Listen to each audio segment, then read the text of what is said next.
All right mates, this is Thomas Stirland. In 1871 with my new bride Eliza, I left jolly old England to join the saints in Zion. After a lingering illness due to our vaccines, Eliza passed away. Her parting comments to Rosina Schenk, the Swiss girl from next door, who had been dutifully providing care of her, was to take care of my Tommy when I am gone. Later that year, Rosina and I were married. We soon added children to our family. 4 years later I was asked to take another wife, a Danish girl, Maria Christensen, who was an accomplished seamstress. The federal marshal was scouring the valley in 1889 and 2-year-old Francis Stirland was accosted by the marshal who gave up his father's name. This led to my arrest. In December 1889 I pleaded guilty to the charge of unlawful cohabitation. In the following January, I was sentenced to 12 months of confinement in the Utah pen with others charged the same. We were also in the company of ruffians, and other sorts. The guards were strict and kept all in line. However, I did befriend the warden, and was given certain liberties which provided some freedom to drive a team into town and fetch provisions for the pen.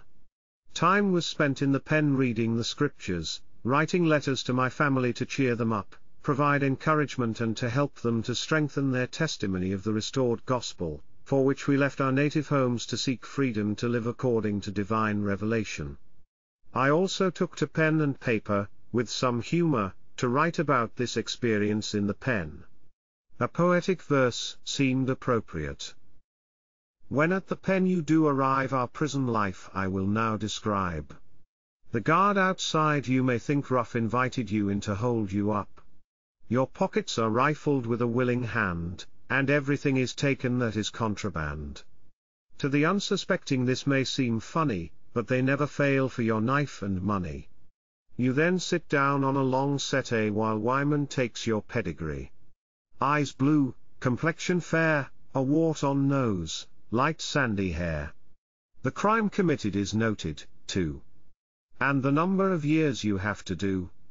In prison garb you then are dressed, consisting of a coat, cap, pants and vest. A striped suit that is all the go, but then it's prison style you know. The pearly gates are opened wide, and you bid adieu to the world outside. While yet you ponder over some fond wish, you are startled by the cry, another fresh fish. The men inside your hand they grab, and friendly ask, are you a tough or cohab? Your liberty gone and you don't feel proud, and soon disappear in the motley crowd. To the tonsorial artist you then repair, who shaves you clean and mows your hair. A cell is assigned you on one of the tiers, where you will sleep for months or years. Your bed is canvas, swung to the wall. In the line of furniture a tin bucket is all. And thus, provided are 200 men serving a sentence in the Utah pen. At early dawn the bell it goes, which means to arise and put on your clothes. This promptly done without delay. You are then turned loose for another day. Your lonely cot you do up brown, sweep out your cage and dust it down. Then for breakfast you do prepare, by washing your face and combing your hair. The bell for breakfast sounds after a while. We then fall into a single file. The door swings open like a silent tomb and in we march to the dining room. We anxiously wait for the bell to sound. When it does ring out we all sit down. All is silent, we eat in peace, till the guard calls off the pump police. The bell again commands us to rise. We retire to commingle our sorrows and joys around in the yard some friendly chat. Others make bridle whips, tidies and mats. At 11:30 we're ordered inside where again the inner man is amply supplied. The pitching of quoits in the enclosure and all is viewed by visitors, from the adobe wall. But the greatest hit, and the winning card is Oli, serenading our noble guard who in return does a melon obtain, which quiets the nerves till hungry again. In the afternoon, about the hour of 5, the vendor of milk, he does arrive. His cans are surrounded with a rush, and the fluid reserved for our supper of mush. After tea we seek the gentle shade of the adobe wall for a promenade, where all enjoy the pleasant walk and indulge together in a social talk.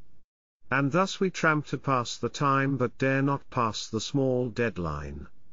The gate is opened and without fail 2 cons appear with the Mormon mail, which consists of dainties for the well and sick which are handed out by the genial Dick. As the setting sun retires from view the bell warns us to retire too. We rush upstairs with apparent delight and seek our cage for another night. Our canvas bed we hitch to the door, our coat and cap we hang on the floor.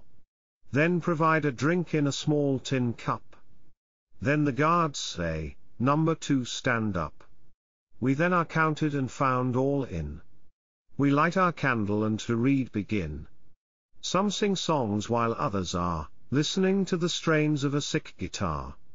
While from a corner in one of the flats someone disturbed cries out, "Rats!" Thus employed we feel content, though endurance while our linen well spent. At 9 o'clock the bell strikes 3 when lights are extinguished instantly. Then all is still as the silent dead we quietly disrobe and crawl into bed. Quiet reigns supreme, the day is over except some neighbors who inclines to snore. We fall asleep in our swinging cot, our troubles of the day are soon forgot. The above few lines show how and when our time is passed in the Utah pen.